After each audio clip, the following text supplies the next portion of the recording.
Well, hi, everybody. Welcome back to another episode number 64 of the Speed Tips by Bob and Chad. Of course, welcome us with Chad Weirs here, and I'm Bob Harris, and we're going to take all your questions and do what we can do to answer your questions. Well, we're only a couple weeks away from the IMCA Super Nationals. Looking forward to that. That's always a great time.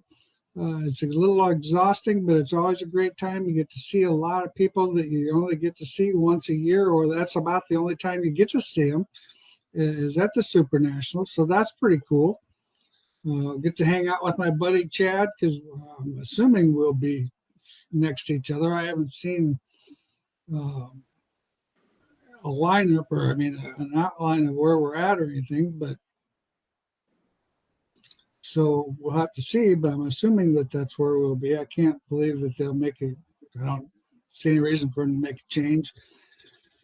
So we'll be there. We'll have our new 2023 IMCA GRT by BHE Sport Mod there on hand.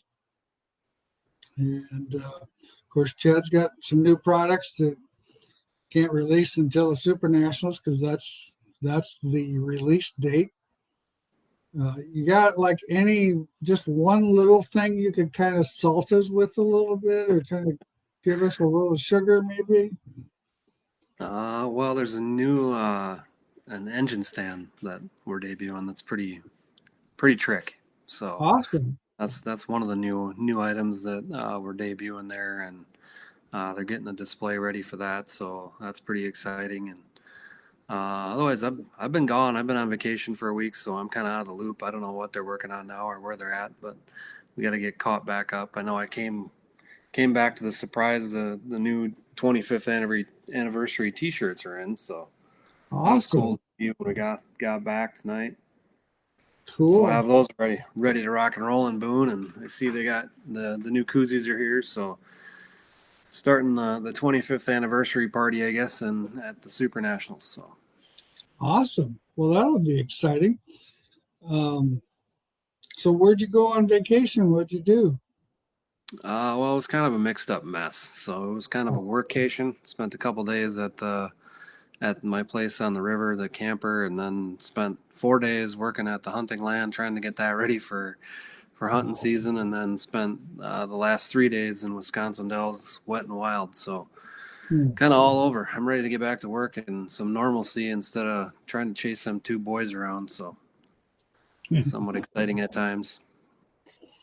Yeah, and they're getting taller all the time, so that's got to be getting to be a different challenge than before. Well, they're getting better at sports. I still got it. I beat them in bowling, and I beat them twice in mini golf. So the old boy still got her. So I suppose next year they'll probably start beating me. So yeah, that's for sure. That's inevitable. I don't even do anything with Bobby anymore. He beats me on everything. So he's even a better fisherman, and I haven't figured that deal out at all. I mean, he doesn't spend any time watching any of them videos, or doesn't put it in the time. He just goes fishing and catches fish. I'm like, damn. But he was kind of always that way, even in school. He was always a relatively decent athlete, and always succeeded at whatever he challenged himself to. So that was pretty cool. Well, hi, Scott. How's things going with Scott? Jason's hello. And so what else is new and exciting at Weirs Machine? Of course, you don't know because you've been working. Yeah, not sure. Hopefully tomorrow's meeting won't be too long. There you go. The short meetings are always a pleasant thing. Yeah. Well, Jacob has got a question. He says he wants to know how to get more side bite. Side bite's kind of an interesting thing, and I've explained this to numerous people. Side bite's basically corner entry. When you get into the corner, the car kind of sticks the right rear and kind of sticks the whole car right then. once you're on the power, you're actually dealing off of forward bite and not side bite. So a lot of these people will talk about, well, I need more side bite coming off the corner. Well, actually, side bite's not what you need. You actually need more forward bite, or you need to keep the car from tailing out, which is more traction rather than that. So how to get more side bite, it's, you can do numerous things with that. I mean, panhard bar changes is usually my first go-to on that. We've even went to the point where we've moved lead from the center of the car to the right of the car. And it looks like everybody just came on. We got all kinds of questions now. But anyway, that's kind of one of the things. But the biggest thing, like I said, when you're back on the throttle and the car's trying to tail out on you, that's actually more of a forward traction issue than it is a side bite issue. Grooving and siping, when is too much? Well, Mark, it's a situation there where, I think you kind of got to go off of your racetrack, because certain racetracks, you can do a little better job with grooving them. I kind of tend to like the grooving a little bit better than I do the siping, but I still also do the siping too. Siping, though, is what I have found on some racetracks that are pretty aggressive. You might not want to sipe as much, just because of the fact that sipes sometimes will help tear the tire, and you don't want to sipe too narrow on racetracks that are real slick, because then there isn't as much grip. So I don't know if I'm the actual guy for that tire deal, but I know one thing that's very important about the fact is opening up the existing tread width, like on the IMCA tires, a good deal. Putting another tread around the outside of the tire to get more side bite out of the actual tire itself is a good idea. Do you guys use right front brake shutoffs? If so, if no, please explain your choice. Jason, actually, I don't. We installed a brake shutoff in a car that we had built for UMP, but in the IMCA world, we cannot actually run a brake shutoff, and I don't remember the brand that we even got for the UMP car. I can't answer that question. I'm not very knowledgeable with that right front brake shutoff thing. I do know that you definitely don't want to step on the brakes and then hit the brake shutoff, because it locks up the right front wheel. I've seen people do that, which actually looks kind of funny, because they're trying to go out of the roll out of the infield, and the right front wheel is locked solid because they hit the switch when they were on the brakes, so it locked the fluid in the brake. So you got to be a little careful about that. But I'm not the guy to talk to. Is there an advantage to powder coating a new chassis versus painting? Well, I like a powder coat. I think there's just something about that powder coat, and that heat relieves some of the stress in the chassis. And I don't know.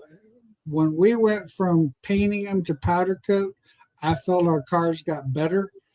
And I think it's just, in the way when I owned Harris Auto Racing and we were building cars, we had two different guys building cars, and they both went in a different order. And for some reason or another, when we were painting them, it seemed like one guy's car had a certain characteristic to it, and the other guy's car had a different characteristic to it. When we went to the powder coat process, that eliminated that. Both cars became equal cars. It didn't make any difference. Now, do I believe this was half in my head? It could have been. I don't know. It's one of those deals where it just seemed like there was an inconsistency the way we were building them between the two builders. And of course, then we finally went to the point where we both had them do everything in the same sequence, and that worked a lot better too.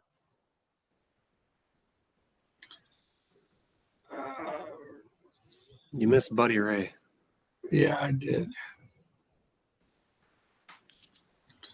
Buddy Ray, at full droop on an IMCA Sport Mod, should both bars be straight forward? Um, well, yeah, I still wouldn't mind seeing a little bit toe in, but I think Chad can answer this one a little better because I know you've got an example of a guy you helped down in Arizona one time with that bar toe. Yeah, the bar toe is definitely very important. The sport mods, I think you start like an inch in at the front. Uh, just you always want them to point in at dynamic. If the right side one is pointed towards the right side door and you hit the fuel, when you accelerate, the force kind of goes through the bars, whatever direction they're going at. So Right. if the right side, we had a guy in Vegas a few years back that couldn't line up, nothing would change the way the car was working. Well, his right side spacers on his frame were flopped. So in dynamic, the right side bars were pointed towards the middle of the door. So every time you hit the fuel, the car automatically wanted to be tight. So bar toe is definitely important. Sport mod, start them both facing towards the inside, and that should be fine. The 4-lane cars, we like to be straight on the left rear. The bottom right rod would be straight, and then the top right rod is inboard on the chassis side. Okay, Taylor's got a question. When running a coilover on the left rear on IMCA mod, is it better to take some chain out of the right rear so that it doesn't pogo stick on the center of the exiting the corner? Yeah, I'm not a huge fan of chain on the right rear to begin with. That's one of those situations where we set the chain to the point where it's right before the car goes off the spring so that there's just minor tension on the spring. Otherwise, what can happen is you start tying that right rear chain down, and it's going to do that povo sticking effect. The other thing, sometimes if you get too much bar angle on the right rear, that can cause them things to povo stick a little bit. But usually, um, when running the chain, that's the case. If you get on a racetrack that's got a little character to it, the car can povo stick. So I don't recommend a lot of chain on the right rear. We kind of do it more with shock absorbers. That seems to be still gives us some advantages without the chance of the povo sticking thing. Zachary, how can I get my 03 Hilson to roll on the right rear? Well, that's a great question. It's like every other type of a car. You can run a little softer shock over there, move a little weight to the right side a little bit. Those type of things seem to work pretty good. That would be my suggestion. Yeah, raising the lead or possibly lowering the spring table on the right rear to get it to roll onto the right rear. Yeah. Spring tables, good, very good idea. Paul, can you explain characteristics of adjusting the tooling bars on the birdcage versus the chassis and how it affects handling of the car? Thank you, guys. Anytime you do something on the rear end compared to, like, if you move it on the rear end on the cage compared to on the chassis, you're doubling the timing aspect of it. So in other words, if you move one hole on the rear end, it's basically going to have about the same effect as moving 2 holes on the chassis, just because the timing is so much quicker. That being said, sometimes it's a good idea, and what we actually do a lot of times on the right rear, to keep angle in the car, keep angle in that right rear bar, we'll actually raise it up on the cage and then raise it up on the chassis so that the car still has good steer in it. But the closer you get to the housing, it seems like it gives the car more traction up off the corner. Left rear, we tend to do the opposite, move it further away from the housing so that there's more of a leverage factor to keep that left rear angle in there, and so we can get traction coming up off the corner.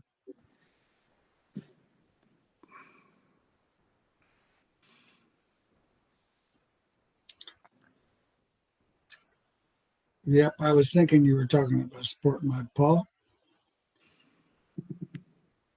Sean, Chad, do you have any shock extension setups? Looking for a setup for the left front. Not sure what's the best option and what all people offer.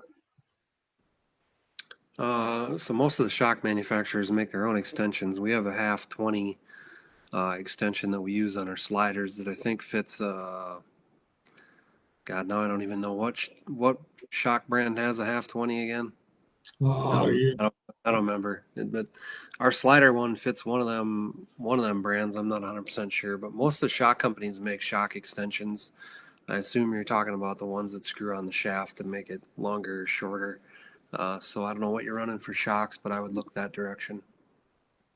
yeah, I know. Like we stock 1 inch and 2 inch extensions, and normally we use an extension on the left front, and sometimes we use an extension on the left rear.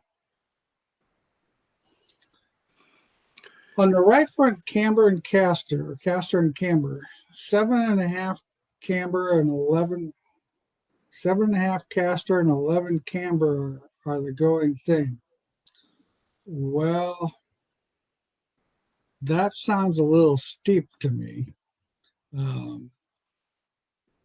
I would never put that much caster or camber in the car. You know, as a rule of thumb, I like to see no more than 5. Sometimes with the 3-piece spindles, we will run as much as 6 on a right front, depending on what feel the driver's looking for. But camber wise, you know, we're in the 7.5 degree range is pretty common on IMCA modified or an IMCA sport mod. Scott, when moving the lift bar left or right of center, do you move the J bar up or down? Is the same more or less? I don't know if moving the lift bar would actually really affect the J bar. What's your thoughts? Yeah, I don't think so. Generally, on a lift arm car, you don't have a lot of room to move it left or right.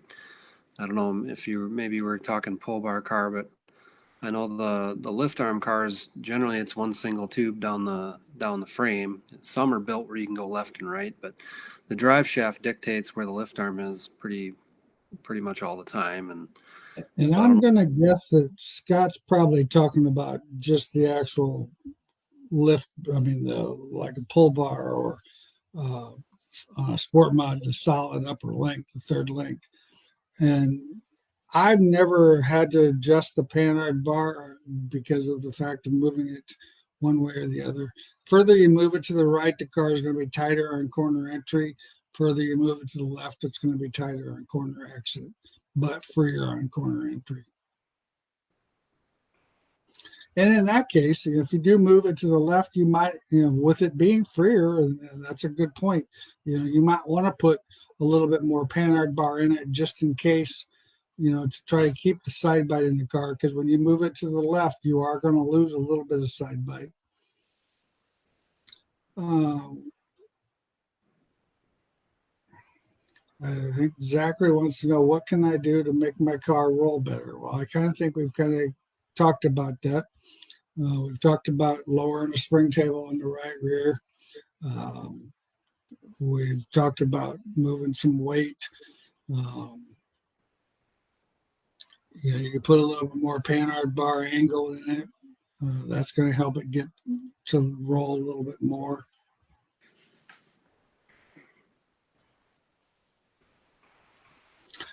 Ryan, why would a 4-link modified be picking up the front end off the ground as it goes down the straightaway and then slamming down when you get off the throttle on corner entry? Well, if it's picking both front tires off the ground, you got a ton of freaking bite, man. That thing's got mega traction. I'm going to assume you're probably talking more of lifting the left front and slamming the left front down. More than likely, that's probably some angles. You might need to increase the right rear angle to kind of a right rear upper bar angle to help that. But most of the time when I find those cars are doing that, the rear end is too far to the left. And what's happening is the car is getting so much side bite that when you get on the throttle, the right rear is closer to the center of gravity or the roll center. So it actually kind of rolls the car on the right rear and then unloads the left front and tilts the left front up in the air. That's kind of the new thing in the stock cars all of a sudden now, but they're even starting to find out that by doing that, you don't have a whole lot of control. And like I said, more than likely, that's rear end is just too far to the left is what I've found whenever I've had that problem. Spencer, USRA B mod. The car is just a touch tight on corner entry when the throttle's picked up. What do you recommend changing without sacrificing much for forward drive off exit? Well, your USRA guys can run a spacer. I'd try a 1/4 inch or a 1/2 inch right rear wheel spacer would be one thing I would try. I would probably tweak my panhard bar a little bit because tweaking your panhard bar, raising it a 1/4 of an inch or whatever might be a good thought. That's not going to affect your traction off. It's just going to help the car be a little bit better in. Shock package. Once again, I keep going back to shocks. I mean, it could be a deal where not knowing what your left rear shock is, you might want to talk to your shock builder and have him put a little bit more rebound in the shock, because maybe what's happening is when you get on the throttle, it's unloading and loading the left rear too fast. And so maybe slowing that down just a little bit on corner entry might be a good thought. I don't see that affecting your drive off the corner. We've kind of went to that a little bit more rebound here as of late. I don't know whether it's a difference in the racetracks or whatever, but that's kind of been a trend here. Joshua, what's you running for spring on the right front now in sport mods? I know everyone is going really soft now. What's your opinion on that right front spring rate? Depends on your race car itself. Now, like our new GRT stuff with the 3-piece spindles, we're running a 500-pound spring up there. It seems like if we go a whole lot stiffer, the car gets a little throttle tight in the middle of the corner. It doesn't seem to want to get over in the right front as much and let the car turn. Our older cars that had the single-piece pinto spindle, we ran a 550 on those cars, but the roll center in those cars is a little bit different. So kind of need to kind of go by what your chassis builder recommends, and then just actually do some experimenting. But that's where we're at. Like I said, with the 3-piece spindle stuff, we're at a 500-pound spring. And with the pinto spindle stuff, our cars are 550.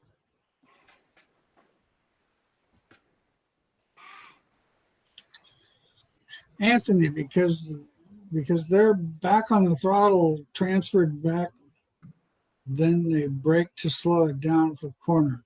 Okay, because they're on the throttle, transferred back, then they brake it to slow it down for the corner. Okay. Jeff, best way to loosen entry, tighten exit on an IMCA Sport mod.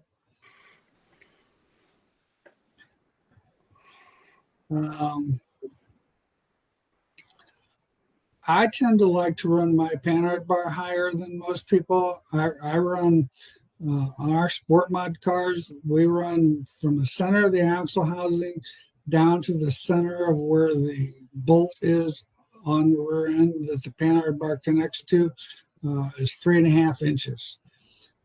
Every time I've tried running that lower, it definitely makes the car a little tight getting in. It helps it through the middle and through the off, but it can make it a little bit tight getting in. Lead, putting lead in the car helps the car get off the corner better. And explain, a lot of times people used to say the fact that, and just like they say with stagger, the lead makes the car drag down the straightaway. Well, that's old school thinking, because average car nowadays, the right side wheelbase is 3 inches longer than the left side when the car's throttled up in the middle of the corner with the left rear moving forward. So as a rule of thumb, if we put 1/4 inch of lead in there, that means we're only going to go into 2 3/4. So our static number is a little bit less, but you're always going to have a trail in the car when you're on the throttle, period. Let's see. Anthony, if you run a 4-inch backspace rim on the right rear, try a 3. Try moving the rear end to the right, some with offsets. Yeah, that's a good idea, Anthony. I agree with you there. I'm not a big fan of running that 4-inch wheel, because that, once again, that puts the car. A lot of times, guys with the 4-inch wheels, that guy that's toting that left front a foot coming off the corner, just because it's got so much side bite, and the car's stuck on the right rear so hard that when you go to throttle it up, it can't release, and so it just lifts and dumps all the weight from the left front to the right rear, and it actually makes the car, spooky tight. But you're right, moving the rear end to the right with some wheel offsets, that's definitely a good thought. A lot of times we'll even move the rear end 1/8 of an inch, 1/4 of an inch left or right, depending on what we want to accomplish with the car. With the IMCA Sport Mod, we can't run wheel spacers, so the only way we can move that rear end small amounts is by moving the rear end itself. Don, how do you get rid of a bad push coming out of the corner from mid-corner out? Excuse me.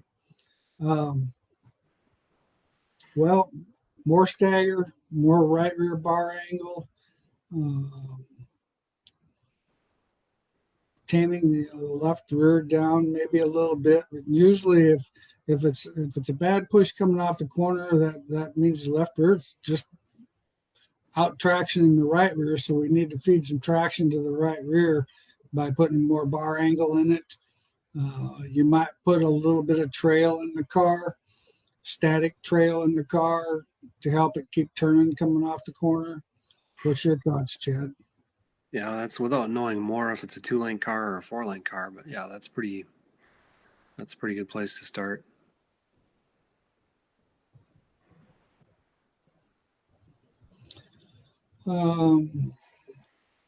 Kyle, best place location to mount left rear chain on a USA stock car. Well, once again, if you can mount that more inboard, it's going to be a whole lot better situation. You're probably going to have to be inside the trailing arm, actually, but and Chad can actually explain it better than I can.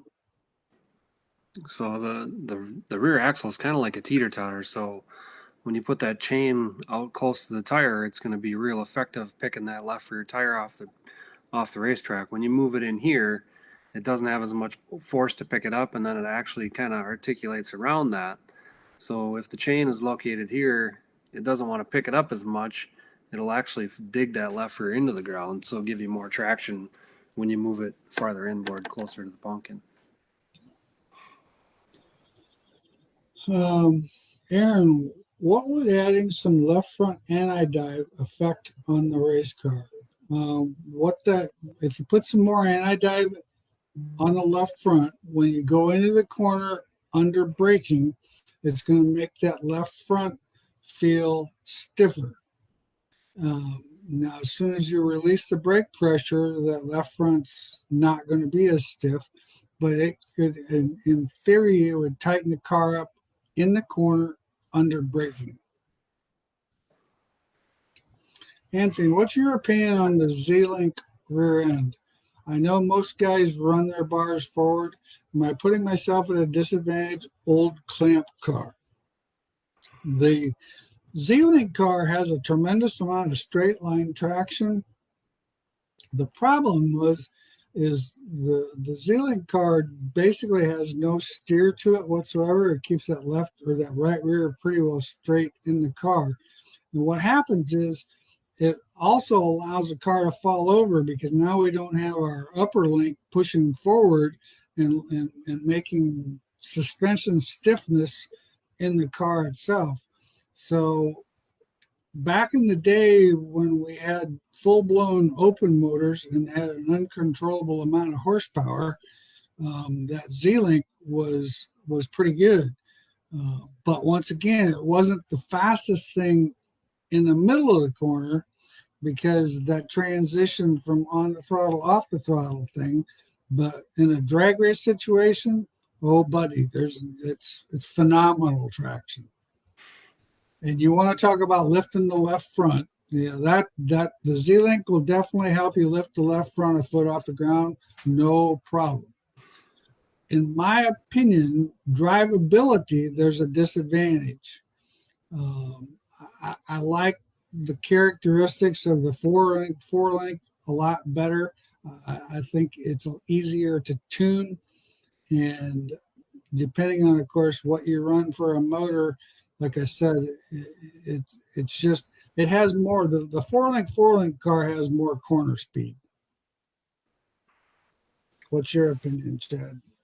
Yeah, I mean, back in the day, the old 4-link left rear Z-Link right rear car was pretty good, but it's exactly what you said. That thing actually was just too tight in the middle of the corner. Once we could do the wheelbase change on the right rear with the 4-link cars and make that thing rotate and continue the rotation through the middle of the corner, like you said, it was faster in that phase 2 of the corner before you needed the max traction. You didn't have to brake traction. So they were cool back in the day, but the 4-link is probably still the best. Yeah, it just has the most amount of corner speed. Like I said, it's easier tunable or easier to tune. When Weir's Machine made a post about lowering the table height on the right rear had side bite, can you explain on that what brain isn't making sense on that? So the spring table is basically the distance from the ground to where your springs hook up. So on a coilover atmosphere like this, it would be where the coilovers mount to the chassis. So they're either going to be level, or the right side is going to be lower, or the right side is going to be higher. When they're level, that's kind of a neutral roll, I guess you can say. When the right side's higher, that's going to resist roll, and when the right side is lower, that's going to induce roll and make the car roll over. So I don't know what kind of car you have. If it's a coilover modified, then you would just at ride height you measure from the ground up to that shock mount location, and then do that on both sides, and then that'll tell you if the left or the right's higher. If it's like a sport mod where the screw jack car is not a coilover situation, then it's the tip of the screw jack. So, and the spring height on a coilover like this, you could have a 10-inch spring here, a 20-inch spring here, or whatever height spring you want. It only knows where that's connected to the chassis. When you separate and put the screw jack car, then it becomes a spring height and screw jack location. So like on a sport mod, if you run a 16 left rear, 13 right rear, that's automatically 3 inches of spring table.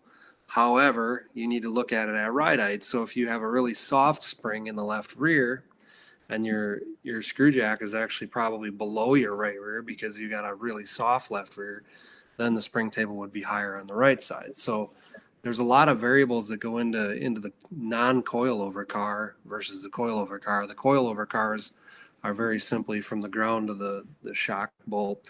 And on the spring separate cars like a sport mod and stock car stuff, then it becomes a spring heights and screw jack location. And that's the same for the front. So on the front end, when the spring is separate from the shock, it's where the tip of the screw jack is and the spring height also. So a lot of variables there to look at. Again, it's kind of like a teeter-totter situation. So if I'm a teeter-totter and this side's higher, it's going to take more effort to roll that over the top of that. And if I start like this, then it just kind of wants to roll real easy. So if you think about it, the spring table kind of as a teeter-totter, that's an easy way to wrap your head around that. Okay, Jake, IMCA modified, moving pull bar and or J-bar up or down on the rear end. What effect can I expect? Looking for more side bite. Moving the pull bar up or down on the rear end, once again, you're changing the timing aspect of it. The further we get it away from the rear end, the lazier it's going to be. The closer we put it to the rear end, the quicker it's going to respond. J-bar, once again, we move that up or down. If we move that up, what happens is now all of a sudden our roll center is higher in the rear, so that it doesn't. It actually raises the roll center up above the center of gravity to the point where it doesn't want to roll as much.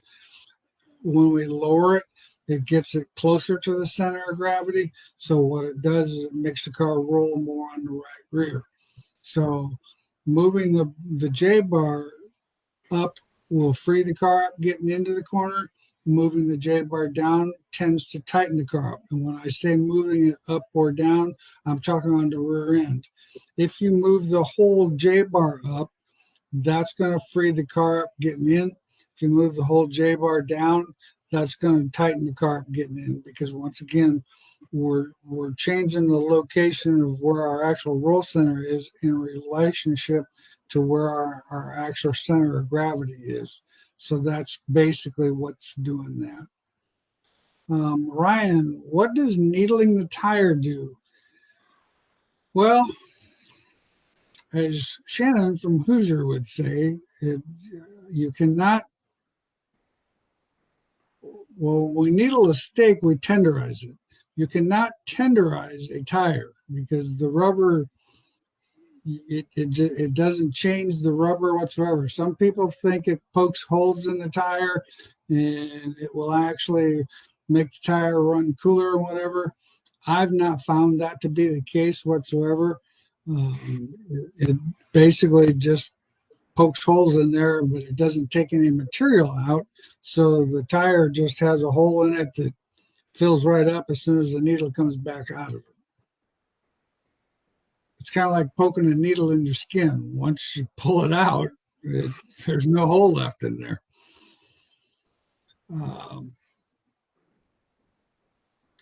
Okay, well, we've got a little bit of time here for some more questions.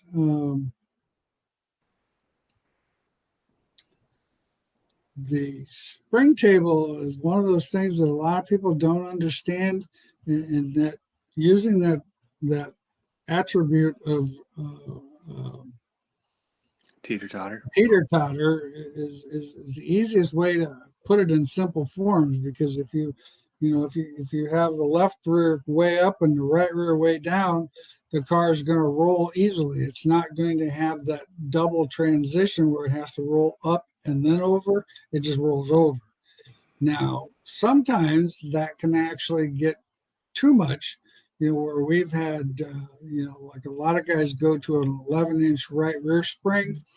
And for some reason, that 11-inch spring, whether it's because there's not enough coils or whatever, but that ends up seems to tighten the car up. Like if you had a 16 and a 13 compared to a 13 and an 11, that 13 and 11 combination definitely makes the car tighter than that 16. And I think it's because, once again, our spring table is getting so low, it's getting low enough to the point where it rolls almost too freely and sticks to right rear. It's that the distance between the center of gravity and the spring table, it rolls too easy. Dave, what would cause a throttle wheel hop mid-corner to partway down the straightaway on the throttle? Sport mod, I just replaced the rear end and all of my measurements seem to be correct. 2020 Harris chassis. Well, unless the chain's too tight and you're getting up against the chain, that's a possibility.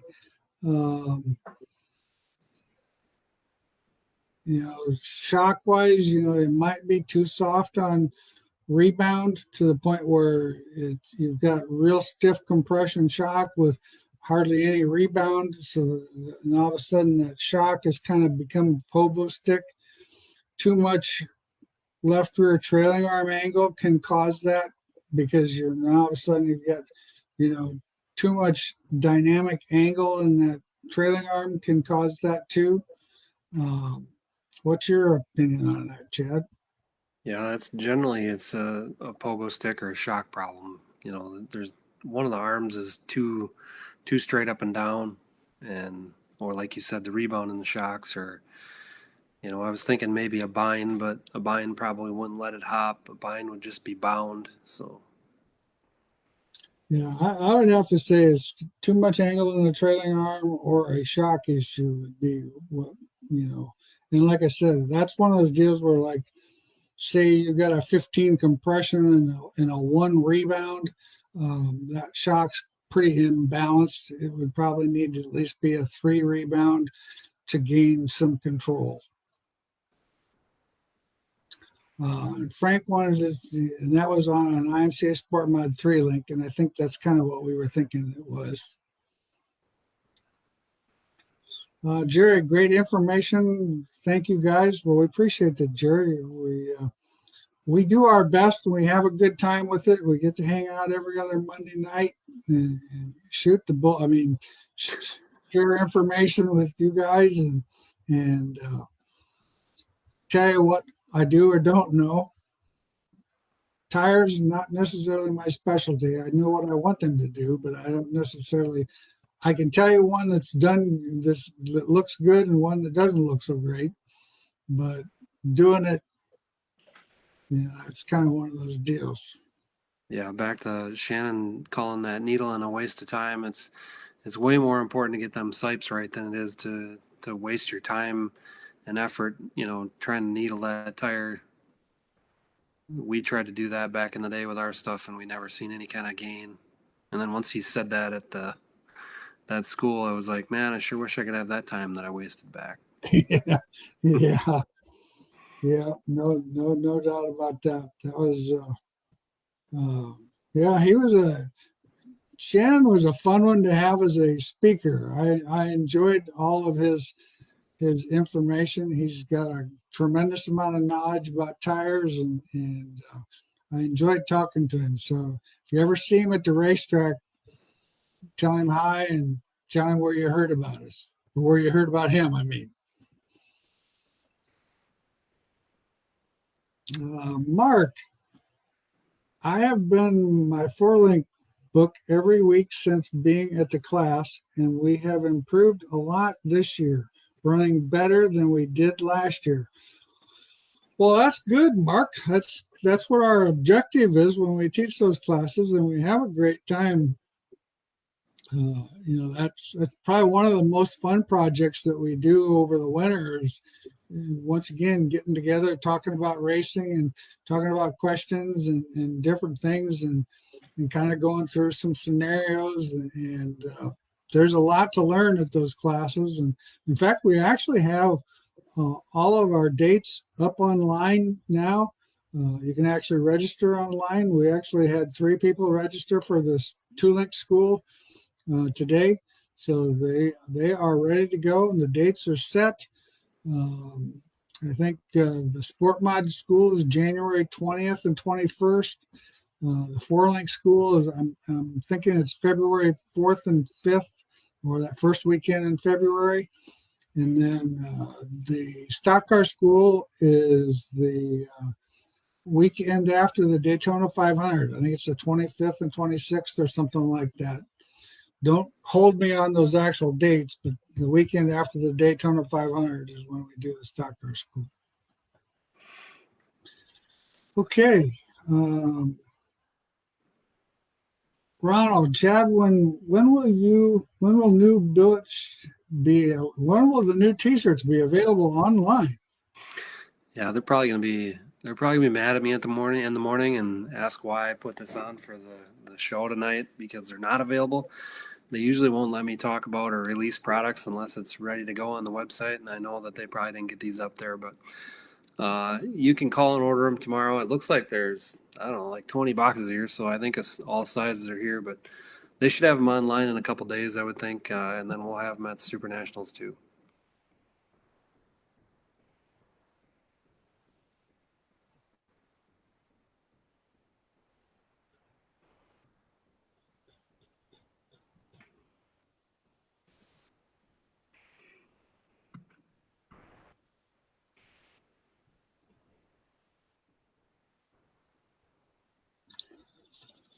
Dave says, thank you. I will check the shocks. Checked the shocks, wrecked it, and didn't replace those. They seem to be okay, but I could have been missing something. Well, believe it or not, we had a car, one of our customers a couple weekends ago flipped their car side over side over side.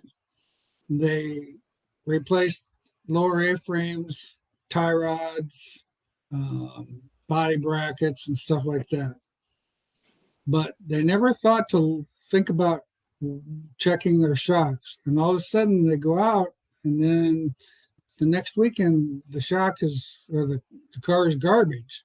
So of course their first response was, well, the car just was junk tonight. It was just junk tonight. Well, the car itself actually wasn't junk. It was the bent shims that the left rear had in it from when the car went over, and it ended up bottoming out that shock, and it bent the shims. Now, once the shock was replaced, now all of a sudden the car's back to being fast again. So, whether they look straight or whatever, if you get in a situation in a real bad, send them in.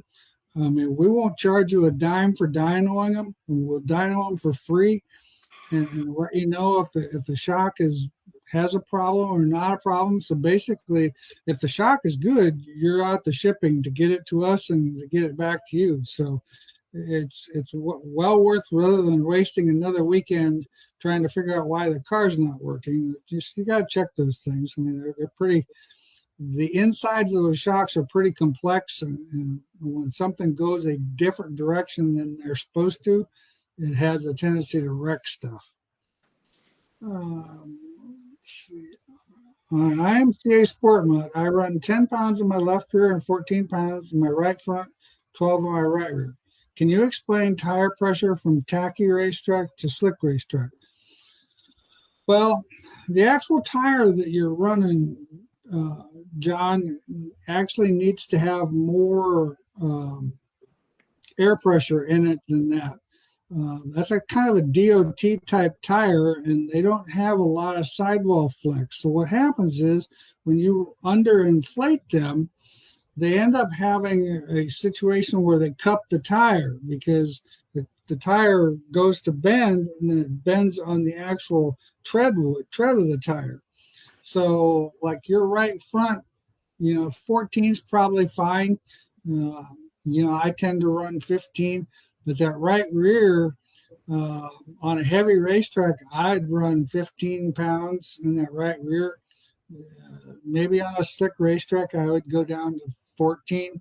But once again, we that tire's not designed like a drag tire where it wrinkles the sidewalls and keeps the tread straight.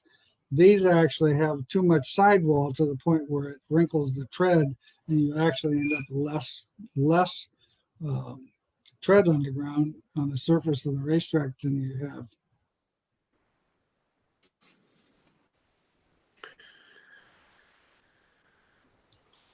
I have a 16-inch spring on my left rear slider and noticed it's coming loose during droop. Should it be making contact the whole time? Do I need to preload it a little bit more? Lester, I would definitely say you need to preload that a little bit more.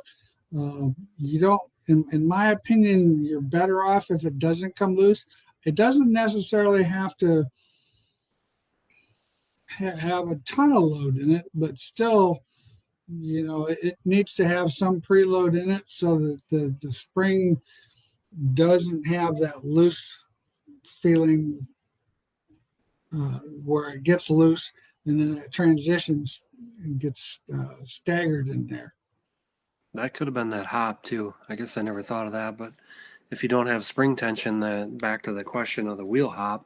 Oh, if you don't have spring tension, if your left rear is just dangling there and you're just on the rods, that would possibly be. Oh yeah, that would be a good point. If you didn't have any preload in that spring, that's creating a situation where you're just on the rods and on the shock, and then all of a sudden the spring's not doing anything. That could create a hop easily. Very good point. Very good point.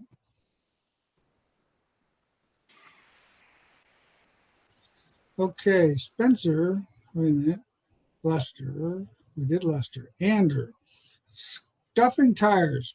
What do you prefer on grit or those rough needle wheels? I'm not a huge believer in those rough needle wheels. I like that good old 35 grit. That seems to work pretty good. It doesn't kill the tire. It just gets the film off of it.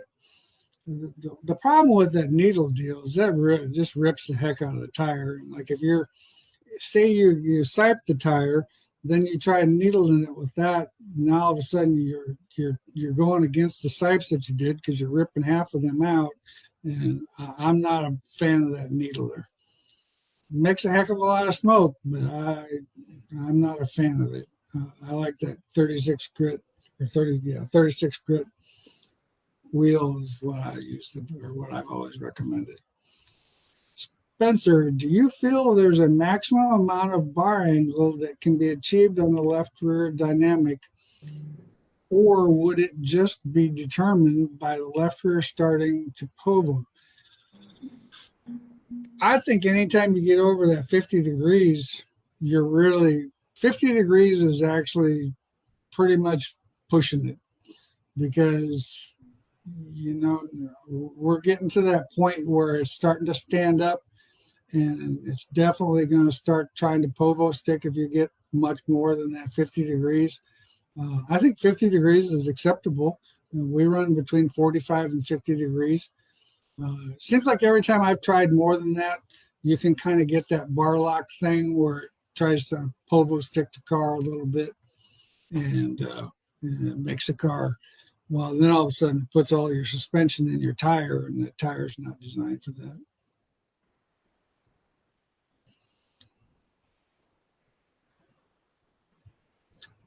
Thoughts on spring table on an INCA stock car, 150 16-inch left rear and a 250 11-inch right rear. Well, with that combination, you're still going to have, I'm going to say when that left rear is compressed, you're still going to have 3.5 degrees of spring table. That 11-inch spring might give you too much roll. That might be that car that's toting that left front a little bit. It definitely is going to give you some side bite, but like I said, I'm not just a huge fan of that 11-inch spring. It just seems to me like it lowers that spring table down too far. I don't think it has the amount of coils that to make it comfortable in these cars.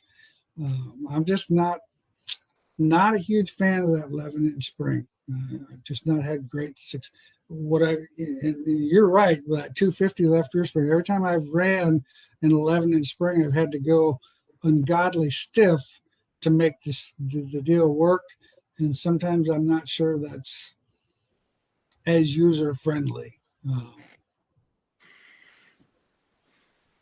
Josh, you can answer this question for me. Does that lift the left front quite a bit on your car?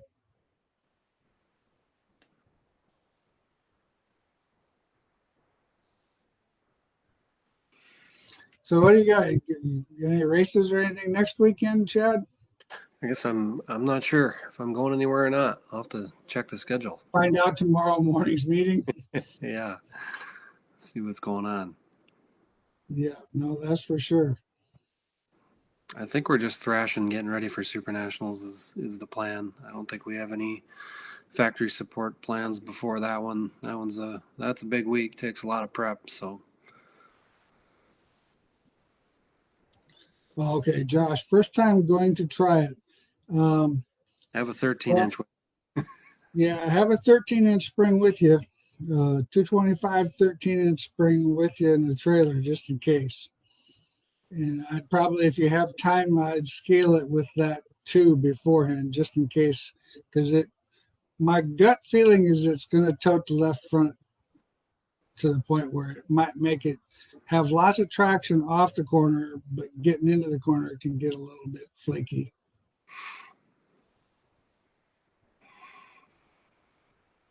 Well, we've got about 3 minutes left, so we can take a few more questions if you've got any more questions. My weekend, I don't know, I'm toying with the idea of going to Boone, but then again, I don't know if I want to make 3 weekends in a row at Boone. I'm just toyed with the idea. They've kind of got their Super National tune-up thing, they call it, and then Prelude to the Prelude. Yeah, then there's another name that they have for it. I don't know. I know we're supposedly I guess we're a sponsor, but I don't remember the actual name that they called it. So it'll be a good night. I know they'll have it's a redraw program this weekend at Boone, so that's going to be a neat deal where like Chad said, prelude to the prelude. So guys that are wanting to come run another night before that all happens, it'll be a nice night to come to Boone Speedway and get some laps around that place. Lester is running a 600 gear and can't keep pace, get pulled off the line. Which way should I go if I'm changing gears? Well, it's hard. That's a tough question for me to let you. I mean, if you're spinning, then you definitely would need to go down into the fives. If the motor's lugging, you would need to go up in the sixes. I would talk to some of your competitors that you're running with and kind of see what gears that they're running at that racetrack, because it's hard for me to really say. Biggest thing, like I said, if you're spinning, I'd go to something in the fives, and if you're lugging the motor, then I think you definitely need to go into something in the lower sixes. IMCA Sport, my good starting on front springs. Well, like I said, once our 3-piece stuff, we've been running softer. Like we've been running a pair of 500s in the front of our cars. The single-piece Pinto spindle, that particular one, we always ran a 550 in the right front with a 500 in the left front. Are you guys going to be at Fairbury? No, I will not be at Fairbury. It's the Saturday before Super Nationals. We'll be at Super Nationals. Oh, Mark says North Wilkesboro gear and setup for name on it. I would have no clue. I've been there one time to a pavement race, and other than that, the only time I've ever seen that, so I couldn't tell you. Jacob, right front helix, any insight? Weight transfer, trail braking, shock valving. That's a lot of questions, Jacob, but I can definitely answer that right front helix insight. It's very important to have that helix locked in. Chad's got a Weir's machine makes a really nice deal to lock that spring in place so that it stays in the helix. If you move it out of the helix, the spring doesn't operate the same, and it can get progressive rated in certain rates. I mean, in certain movement through its movement. So it's very important the spring is designed to have that full helix in that spring. AJ, do you like soft left rear setup with the sport mod? How can I get my GRT to work out the soft left rear on a dry slick racetrack? You know, I've got mixed emotions on that. I've had decent success in both ways. You know, that soft left rear, you've got to preload it quite a bit, and that's kind of a problem. You know, sometimes if you get too much preload in those springs with a 13-inch spring, then all of a sudden your spring table is kind of wrong. You know, to the point where your spring table on your left rear is shorter than your right rear. I still like the 175 left rear with the 225 right rear setup. That seems to work really well for what we've done most of the time. But I know some guys that are running that 125 left rear preloaded and have had pretty good luck with it. I can't really tell you the setup. You know, like I said, they're putting a lot of preload in that spring and making it work that way.